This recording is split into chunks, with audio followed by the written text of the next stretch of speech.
Muchas gracias, muy buenas tardes a quienes son fieles a este programa de días martes a las 13 horas y días jueves también a las 13 horas que hemos dado en llamar Status Report.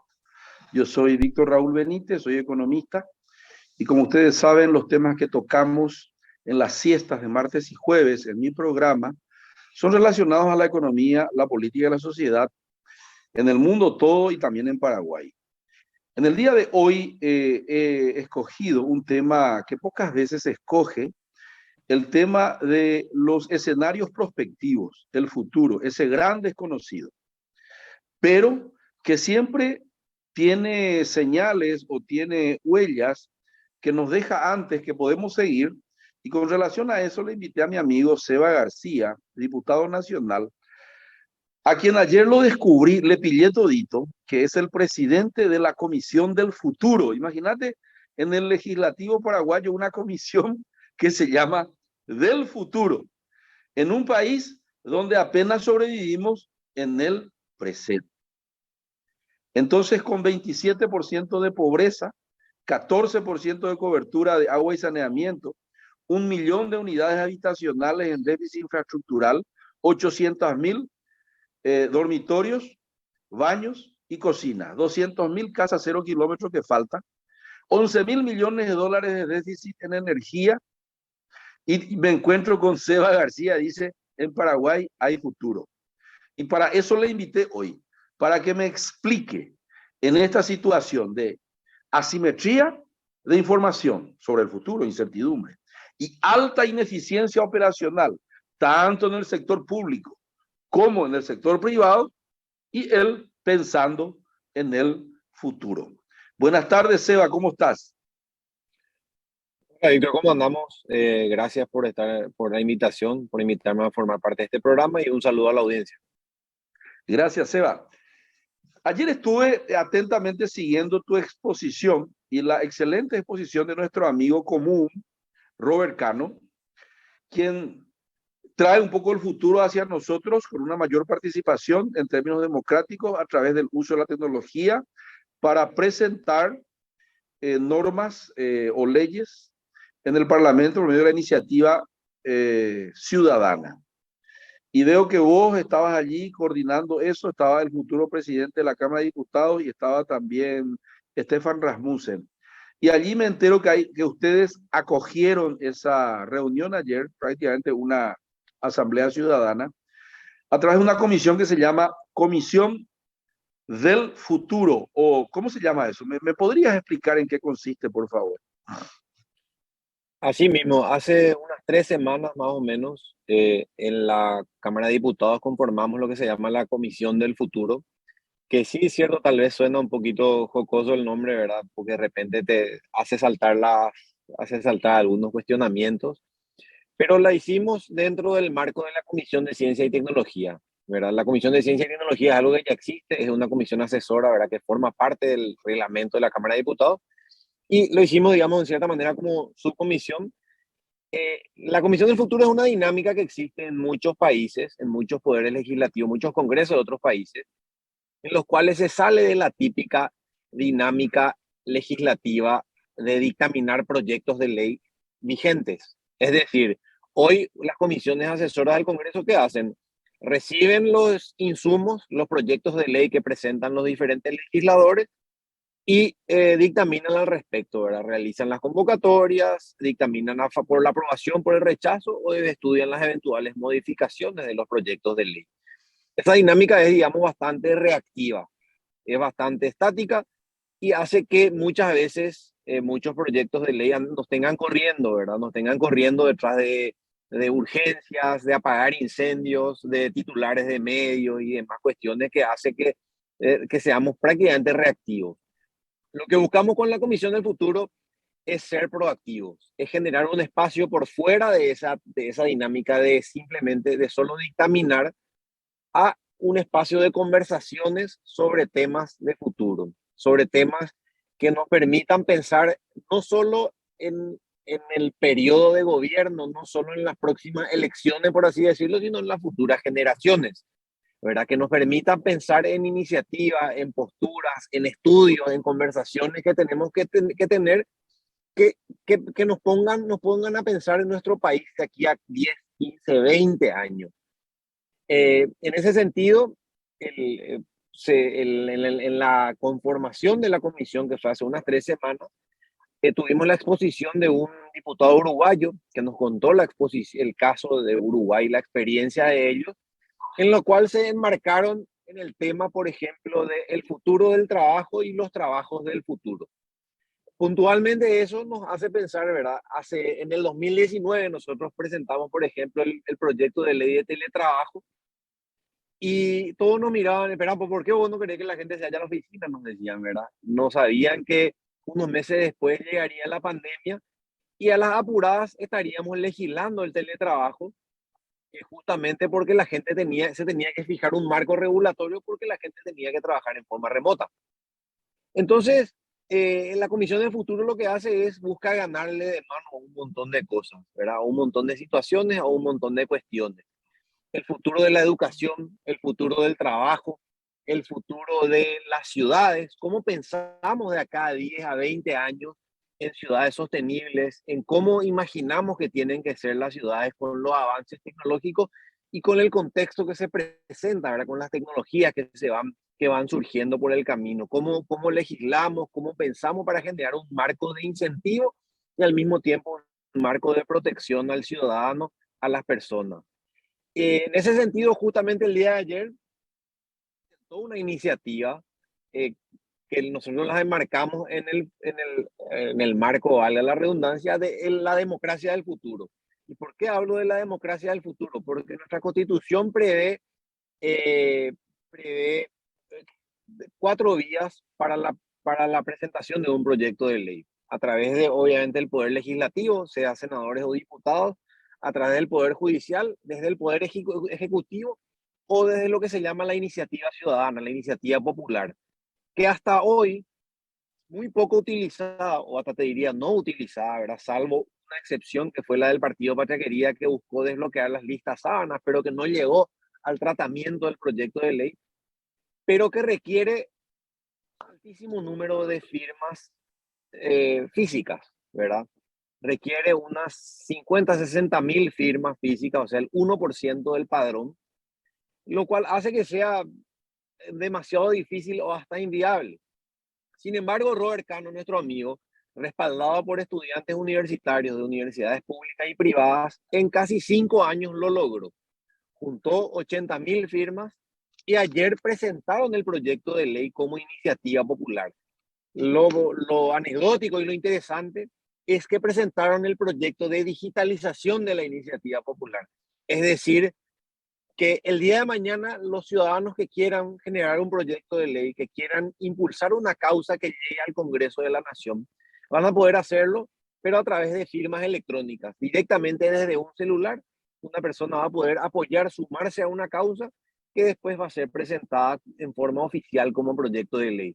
Eso hace que aumente de manera exponencial la participación ciudadana, el involucramiento ciudadano, la legitimización ciudadana, o sea, que se legitimen iniciativas a partir de tener el apoyo popular real, ¿verdad? Es decir, acá ya no es solamente la voluntad del legislador o el capricho del legislador en muchos casos, sino que es directamente el impulso de 80, 100 mil, 150, 200 mil personas que firmaron en forma electrónica el apoyo a un proyecto de ley.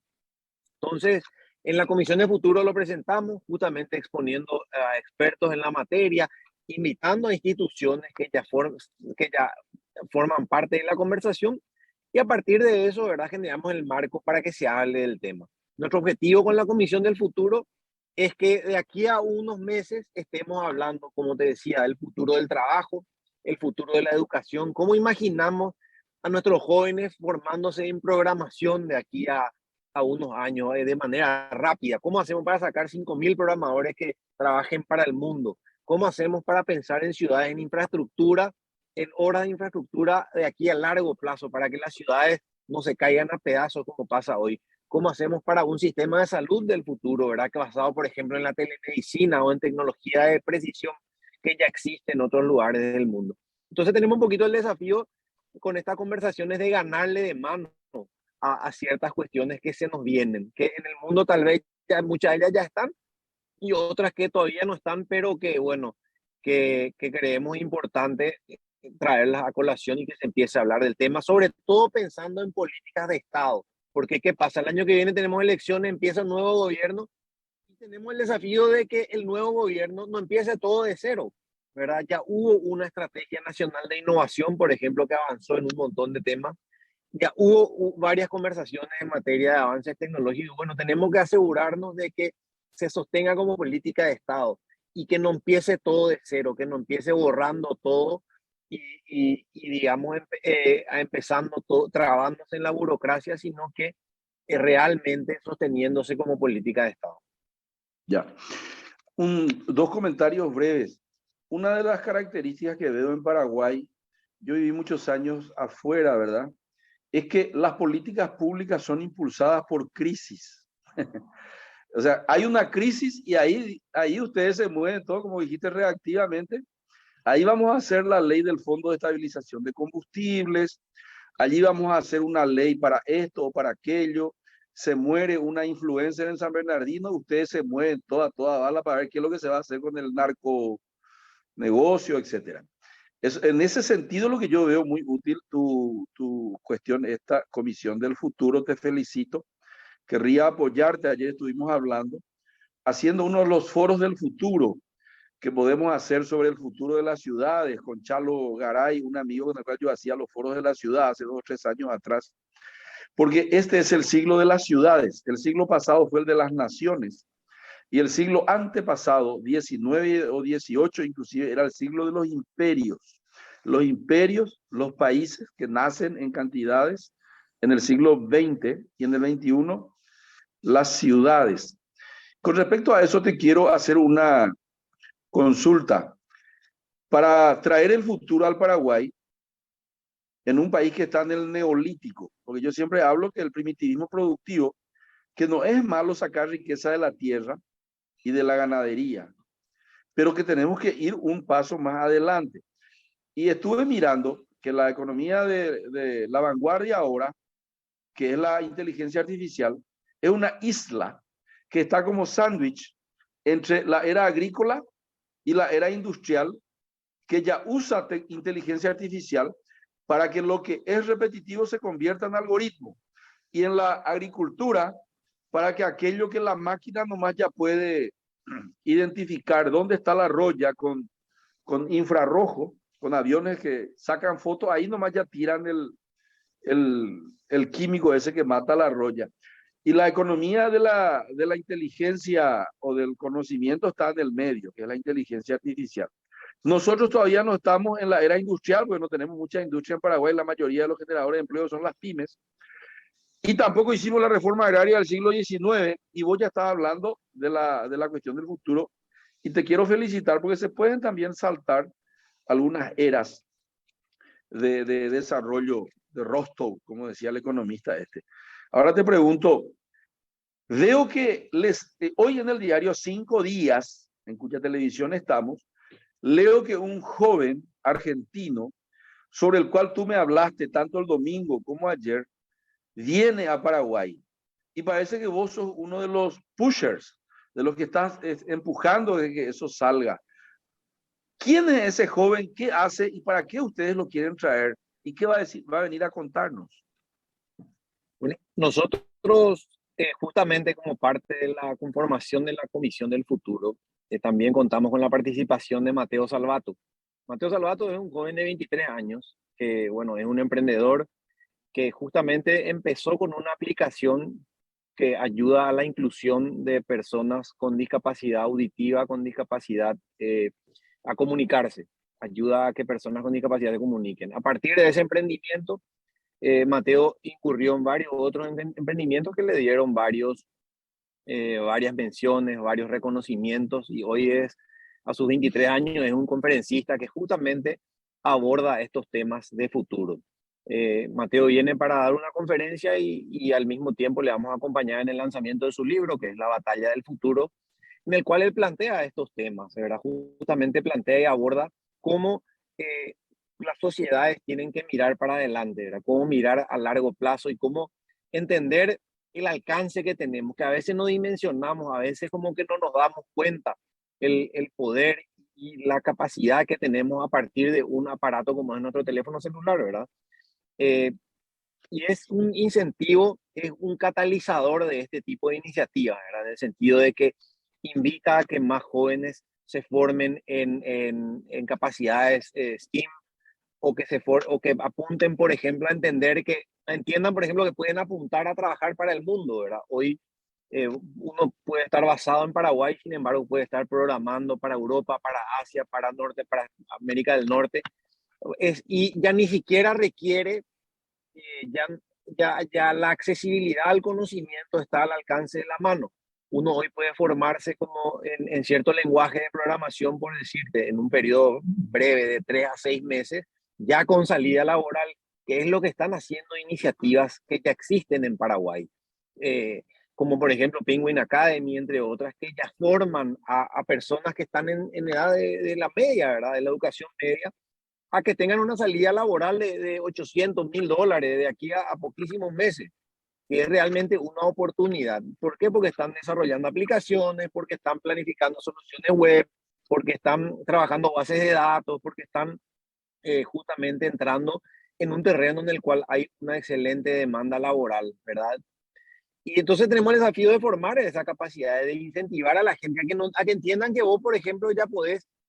Claro, hay que apuntar a la educación universitaria, hay que apuntar a la profesionalización, pero también se pueden adquirir ciertos conocimientos a partir de plataformas como hoy conocemos, Platzi, Udemy, Coursera, entre muchas otras que ya te dotan de ciertas habilidades básicas para desarrollar nuevos talentos, nuevos conocimientos y justamente aspirar a esa conversión laboral. Y entonces tenemos que apuntar en esa dirección, ¿verdad? Tenemos muchísimo potencial y entonces la idea con conversaciones como la que tuvimos con chicos como Mateo, quien justamente va a estar en Paraguay y queremos poder llevarle también a dar conversaciones en otros lugares, además de presentar su libro y de justamente meternos ese chip de que podemos ser una potencia si nos abocamos a la innovación, si pensamos fuera de la caja y pensamos en justamente, pensamos en un mundo global, en un mundo en el que la tecnología nos pone al alcance de cualquier país o de cualquier capacidad. Entonces, ese es un poco el desafío que tenemos y son las conversaciones que estamos apuntando. Como te decía, van a venir muchos otros expertos en otros temas a partir de los espacios que vamos a ir generando en la Comisión del Futuro, justamente apuntando a generar documentos, a recopilar insumos de la gente que se involucra en estas conversaciones para después plasmarlas en un documento y tenerlo a mano de los precandidatos a presidente para Muy decirles, bien. señores, estos son los temas que hay que abordar. Ya no alcanza a pensar solamente en, así como decir, en cultivar tu chakra cuando que tu hijo puede estar manejando el dron para optimizar la producción de tu campo. De tu Entonces, campo. que no necesariamente tiene que ser un campo gigantesco, sino que simplemente Sí. puede invitarte a entender que la tecnología de precisión te puede ayudar a mejorar rendimientos, a mejorar productividad, a mejorar la rentabilidad, ¿verdad? En una dimensión que tal vez ni siquiera imaginamos. Entonces, es esa es la invitación, ¿verdad? ¿Cómo podemos darle valor agregado? Me acuerdo que una vez cuando al comienzo del periodo se hablaba de incluir la banana como alimento obligatorio en la merienda escolar.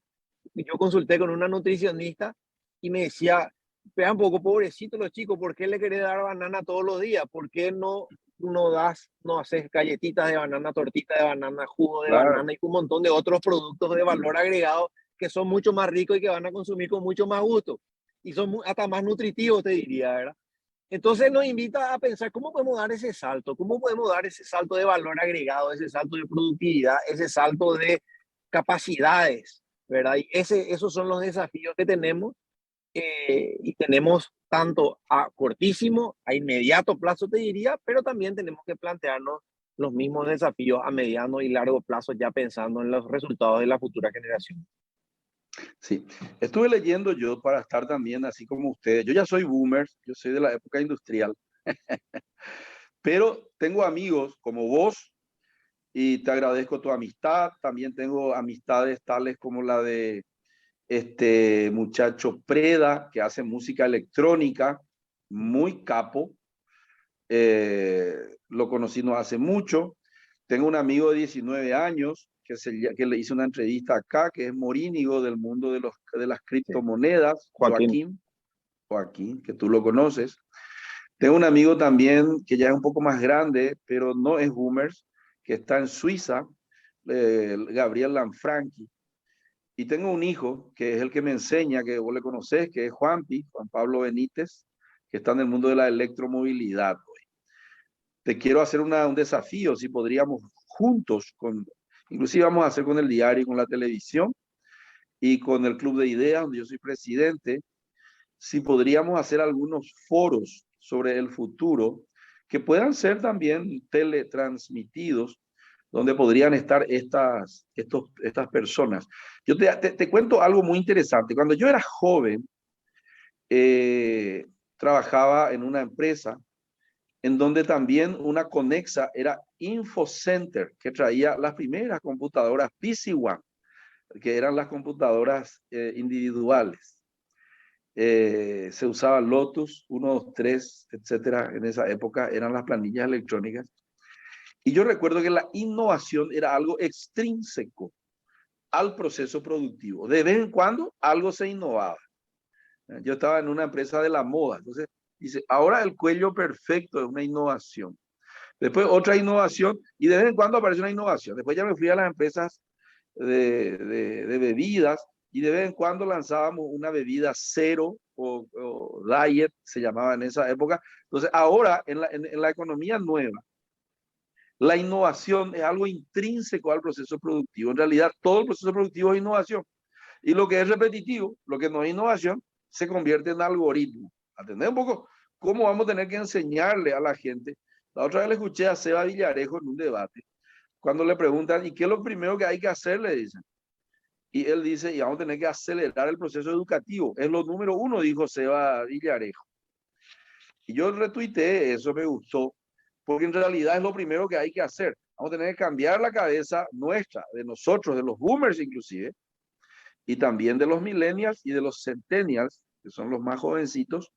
Y eso tenemos que hacer medio rápido, Seba. ¿Qué propuesta de ley vos estás pensando? Vos te estás presentando como candidato a diputado para el 2023. Contame un poco, ¿cuál es tu futuro? Además de la Comisión del Futuro. Sí, yo estoy encarando el desafío de volver a presentarme como candidato a diputado por Asunción por el partido Patria Querida. Y bueno, además te acepto el desafío, ¿verdad? De generar esas conversaciones que decía. Creo que iniciamos muchos temas, iniciamos muchas conversaciones importantes y me siento en condiciones de continuar, ¿verdad? Con esas conversaciones y con esos proyectos. Sobre todo porque hay todavía varias materias pendientes, ¿verdad? Muchos de ellos ya son ley, muchos de ellos ya logramos impulsarlos, pero todavía hoy no están en plena ejecución, no están en plena vigencia. Es como que nos pegamos una sacudida y que hace que muchas leyes estén vigentes y lastimosamente no tengan el presupuesto para su debido cumplimiento. Entre ellas, por ejemplo, hay una ley que es de obligatoriedad de aprendizaje de lengua inglesa, o sea, es obligatorio estudiar inglés Sí, en eso el ya es colegio. obligatorio Es obligatorio, por supuesto que el grado de cumplimiento es prácticamente nulo, en todos los lastimosamente, colegios públicos. en todos los colegios. Entonces tenemos el desafío de darle ese énfasis a la educación, de darle ese énfasis y darle esa fuerza, sobre todo entendiendo que hoy tenemos que formar en capacidades globales, ¿verdad? No podemos más seguir formando jóvenes para lo básico, ¿cómo se dice? Manteniendo una estrechez de la visibilidad, cuando en realidad deberíamos abrir la mente, prender todas las luces y hacerle dar cuenta de que hoy el mundo está al alcance de sus manos. Esos ejemplos de las personas que citaste son todas personas que prácticamente están saltando de un lugar para otro, no tienen una base fija porque ellos pueden trabajar para cualquier parte del mundo, desde cualquier parte del mundo. Entonces, es demasiado valioso y con un ingreso, con un nivel de ingreso que muchos tal vez soñamos, ¿verdad? En el sentido de que ganan bastante bien y más aún para la edad que tienen. Entonces, Es un desafío demasiado interesante porque lo que tenemos que hacer es desmitificar de que es algo inalcanzable. Como te decía, el caso de Penguin Academy lograba formar cientos de programadores, ¿verdad? En lenguajes básicos iniciales con salida laboral, gente que nunca antes escribió un código, una línea de código, estaba desarrollando aplicaciones a los 6 meses y automáticamente ya con miras a una fuente de ingreso muy, muy por encima de la media de la población, ¿verdad? Empezando por los $800, ¿verdad? Que ya es bastante interesante para un chico que está terminando el colegio y que está iniciándose en la universidad. Entonces, es un poco plantar esa semillita de animarle a la gente, a los jóvenes en especial, a mirar más allá, a pensar más allá de la frontera, a pensar fuera de la caja y sobre todo creer que se puede. O sea, no es un inalcanzable, Está bien. porque como te decía, no, no nos pueden seguir resignando a que el hijo del campesino, ¿verdad? Hasta te diría, no, no me gusta decirlo de manera haciendo como de menos, el hijo del campesino tal vez quiera quedarse en la chacra, pero quiera manejar la chacra desde el dron, ¿verdad? Y manejarlo en pieles Claro, de humedad con tecnología, claro. y ahí ya no solo le va a dar de comer a su familia, sino le va a dar de comer a su barrio porque, o a su ciudad, porque va a producir para el mercado local, va a abaratar los costos, los alimentos van a ser mucho más ricos, van a ser mejores y van a ser más baratos. Entonces, Claro. imagínate de qué estamos hablando. Nadie le obliga a nadie a que migre del campo a la ciudad. Al contrario, quédate en el campo, pero dale productividad y dale oportunidades. Sí, Entonces, gracias justamente a la conectividad, gracias a que hoy la tecnología tiene que estar al alcance de todos, porque la tecnología como herramienta es generadora de oportunidades y sí. sobre todo de accesibilidad, porque hace que hoy vos puedas acceder a cursos de Oxford, de Harvard, de Stanford directamente desde un teléfono celular o tal vez de una computadora a partir de la enseñanza a distancia. Muchos de ellos incluso cursos gratuitos. O sea que es un poco el chip que tenemos que plantar y que está más cerca de lo que imaginamos. Pero es Ah, cuestión simplemente de dar el énfasis que merece y que requiere para la realidad de la competitividad de nuestros tiempos. es así, Seba. Me olvidé de Matías Insaurralde, que le vamos a invitar también. Sí, Y suerte con Cayito. encontrarle. Él está en ¿Eh? Estonia, me parece. Ahora, ¿dónde está Matías? Suerte con Matías si Pero no me está en sigue él a mí. Me sigue No, mi siempre feed. estamos en conversación. Y si está en Pero, Estonia, igual, nomás, no importa eso. claro, Vamos a no, comunicarnos con exactamente. él, siempre y cuando no se corte la luz y tengamos que prender el generador, ¿verdad? Ese es el problema acá. Bueno, Así Seba, te mismo. agradezco mucho. Llegó no, Time's Over, dicen los americanos, llegó la hora. Y te agradezco muchísimo. Vamos a seguir conversando. Espero que llegues a ser de nuevo diputado para poder continuar con tu trabajo en esta Comisión del Futuro y en otras cuestiones más. Creo que tenemos una reunión ahora, entonces me despido y te despido con un buenas tardes. Gracias, gracias y a la orden para esas conversaciones que dijiste sobre temas de futuro. Haremos, haremos. Un abrazo, chaucito, chao, chao. Chao, chao, chao. Ahora un portfolio administrado por especialistas que buscan optimizar la mejor combinación de retorno-riesgo.